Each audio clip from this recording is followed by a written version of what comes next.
महबूब जे ख़त्म नबूवत ता सिर साहु बचा घर भूर कबूर न राह रस्ते में जेको दुख सुख भी मिलियो मंजूर कबूर इन राह रस्ते में जेको दुख सुख भी मिलियो मंजूर कबूर महबूब जे ख़त्म नबूवत ता सिर साहु बचा घर भूर कबूर न राह रस्ते में जेको दुख सुख भी मिलियो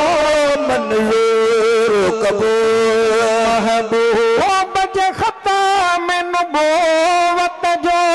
ऐलान खुदा कुरान में क्यों महबूब जे ख़त्म नबूवत जो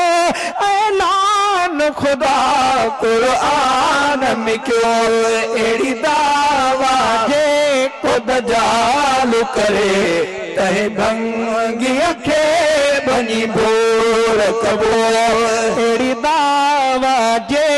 को दजाल करे तहे भंगी अखे बनी भोर कबूर महबूब जे ख़त्म नबूवत ता सिर साहु बचा घर भूर कबूर इन राह रस्ते में जेको दुख सुख भी मिलो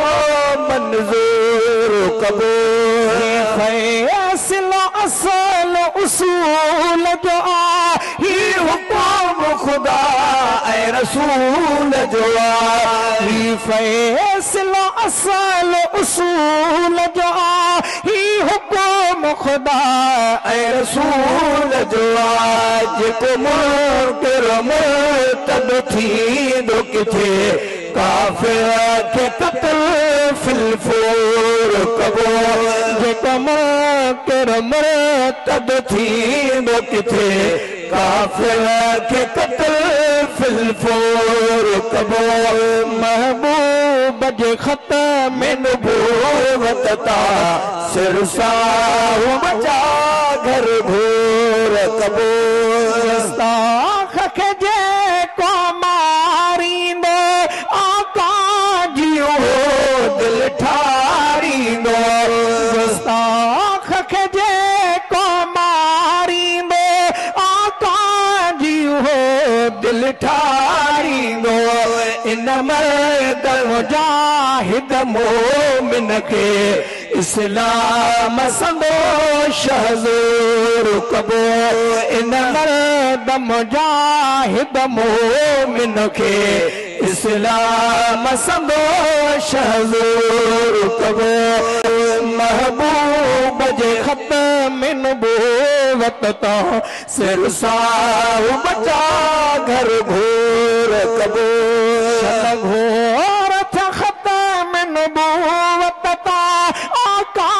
जी इज्जत अज़मत ता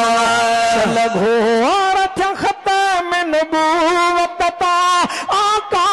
जी इज्जत अज़मत ता इन जगह ते अदल वाहिद हलंदे हली पाण खे पोड़ो जो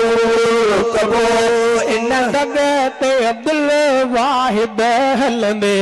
हली पाण खे पोड़ो जो